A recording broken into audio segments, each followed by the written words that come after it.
कैदी नंबर 804 के साथ खड़े नहीं है। अपने अदालत के केसेस में रिलीफ लेने के लिए हर आईनी इदारा पे हमला किया है जनाब स्पीकर। कि जब वो इंटेलिजेंस चीफ था उसने खान साहब का करप्शन पकड़ा था। ये जो इनका फॉर्म 45, फॉर्म 47 का प्रोपेगेंडा है जनाब स्पीकर, इस पे भी एक बहुत बड़ा कहानी सामने आने वाला है। आजाद उम्मीदवार के भी शुक्रगुजार हूं जिन्होंने सब एक होके ये साबित कर दिया कि पाकिस्तान के अवाम इस वक्त साजिशी सियासत के साथ खड़े नहीं हैं। पाकिस्तान के अवाम इस वक्त गालम गलोच की सियासत के साथ खड़े नहीं हैं।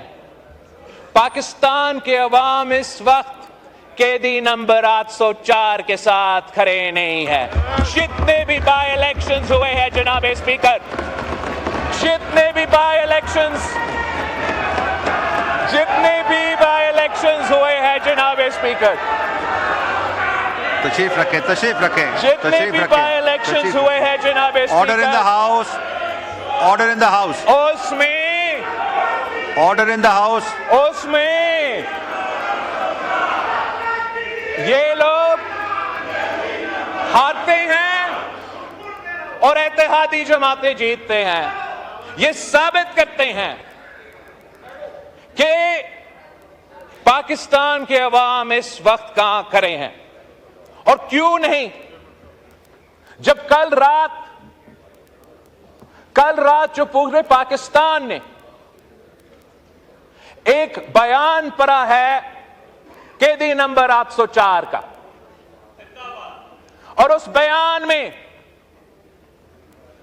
इस शख्स ने अपनी सियासत को चंपाने के लिए अपने जाती मसले में, अपने अदालत के केसेस में रिलीफ लेने के लिए हर आईनी इदारा पे हमला किया है जनाब स्पीकर।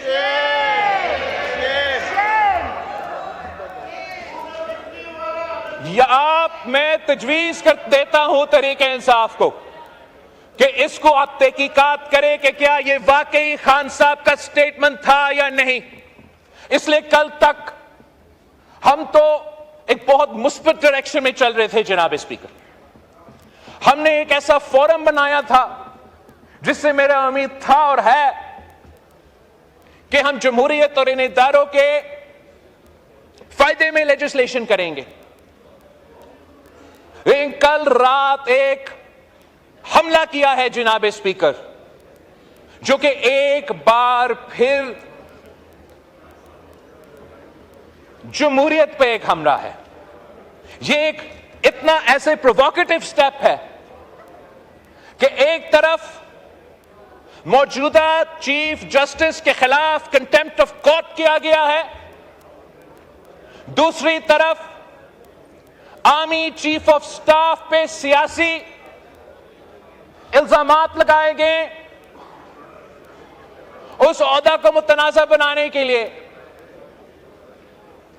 तो जनाब स्पीकर, अगर खान साहब ने ये स्टेटमेंट दिया है तो फिर इस स्टेटमेंट का कॉन्सिक्वेंसेस है हमारे आईन, हमारे कानून के मुताबिक, और उन कॉन्सिक्वेंसेस को उसको भुगतना पड़ेगा।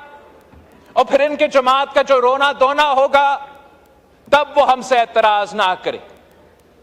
खान साहब ने अगर ये स्टेटमेंट दिया है तो जो मसले खान साहब के लिए बनेंगे और खान साहब की जमात के लिए बनेंगे और खुदा ना खास्ता हमारा जमहूरी निजाम के लिए बनेंगे, वो तो उनका जिम्मेदारी है।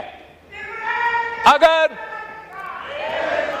ये स्टेटमेंट खान साहब ने नहीं दिया, अगर खान साहब ने यह स्टेटमेंट नहीं दिया तो अब फौरी कायदे हिज़्ब इख्तिलाफ या उनके पार्टी का चेयरमैन एक्सप्लेनेशन दे कि ये ट्विटर अकाउंट अली अमीन साहब चला रहा था, मरवत साहब चला रहा था। इनसे पूछे, खान साहब का इससे कोई वास्ता नहीं है। ये क्लैरिफिकेशन देना बहुत ही जरूरी है जनाब स्पीकर। ये जो इल्जामात कर लगे हैं, this is a pattern of an exercise that has been going on since the days of the no confidence motion जनाब स्पीकर। तब से जब हमने एक आईनी जमहूरी कदम उठाने की कोशिश किया कि हम वजीर आजम को ना किसी अदालत के फैसले से ना किसी और अदारा के फैसले से हम इसी हाउस का वोट के अदम एतमाद से घर भेजना चाहते हैं, उसी वक्त जनाब स्पीकर कुछ इंडिविजुअल्स जो हमारे एस्टैब्लिशमेंट के इदारे में मौजूद थे और कुछ इंडिविजुअल्स जो इस सियासी जमात से ताल्लुक रखते हैं, उन्होंने मिलकर एक साजिश शुरू किया और वो साजिश एक ऑनगोइंग कू अटेम्प्ट था जनाब स्पीकर। उस कू अटेम्प्ट का पहला हमला हमारे अदम एतमाद को आर्टिकल 5 की बुनियाद पे रद्द करना, कॉन्स्टिट्यूशन का तोड़ना। उस कू अटेम्प्ट का दूसरा हमला जबरदस्ती किसी न किसी तरीके से आर्मी चीफ के अपॉइंटमेंट से पहले इलेक्शंस करवा दो। उस ऑनगोइंग कू का तीसरा हमला कि किसी न किसी तरीके से इस अपॉइंटमेंट का प्रोसेस का मुतनाजा करवा दे।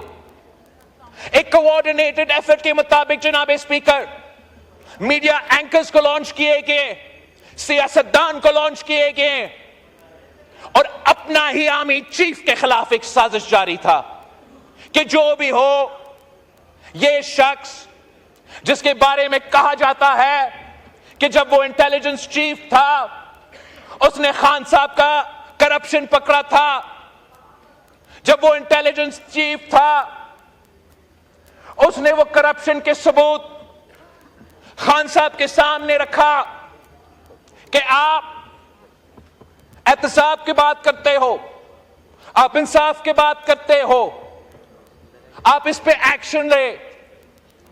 इसके बजाय कि उस करप्शन पे एक्शन लिया जाए, उसने वो इंटेलिजेंस चीफ को हटा दिया जनाब स्पीकर। फिर उसने मिलके उसी अदारे के अहम शख्सियात के साथ मिलके यह साजिश करने की कोशिश की कि इस आईनी प्रोसेस को सैबोटाज करे। और यह साजिश वहां रुकता नहीं है जनाब स्पीकर।